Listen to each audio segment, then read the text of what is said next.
I'm Jack Gilvin with Integrity Natural Resources. This is Mitch Hall. We were just talking about hyperspectral mapping in the Ohio area. We just arrived yesterday in Columbus, Ohio. We're in Muskegon County, Ohio. And on hyperspectral mapping in this area, Mitch, you were talking about the highs and low spots and the way the imagery is set up. Go ahead and explain that. Sure. It's what we use hyperspectral imaging for. It's a satellite shot of typically a 4 or 5 square mile area, and it literally shows you, after interpretation and mapping, it shows you where hydrocarbons are and where they're not, and it shows you in a very graphic sense. What it's measuring is microseepage of hydrocarbons at the surface. It's looking for the soil. It's looking for vegetative changes that indicate hydrocarbons. And we're talking about microbes.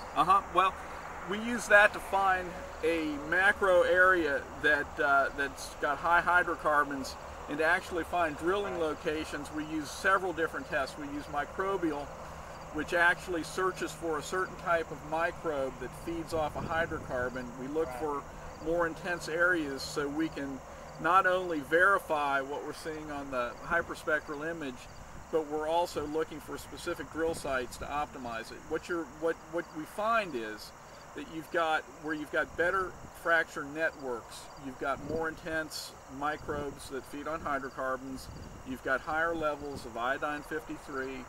So in other words, what you're looking for, the old-fashioned way of doing this is using seismic to find a formation that might or might not actually hold hydrocarbons. You don't know what's in it. Seismic looks for basically structures and fractures in different areas. And this is more of an exact science to where you combine it with hyperspectral mapping, which assigns it a picture or a pixel pattern or a color pattern. Then on the surface, you check for soil samples. So, precisely. What you're doing, it's almost in reverse, Jack. What you're doing is you're finding areas that have high hydrocarbon content at the surface, knowing that it's wicking up through the earth, that there's got to be something below it that's causing it. So there's been more dry wells drilled on seismic than any other science. I mean, it's as we all know, it's very imprecise. This, you know that if you've got hydrocarbon content at the surface, you know you've got hydrocarbons, gas, or oil underneath. Well, Mitch, I appreciate it. You're welcome. And we're glad we're here. Glad you are too. And thank you all.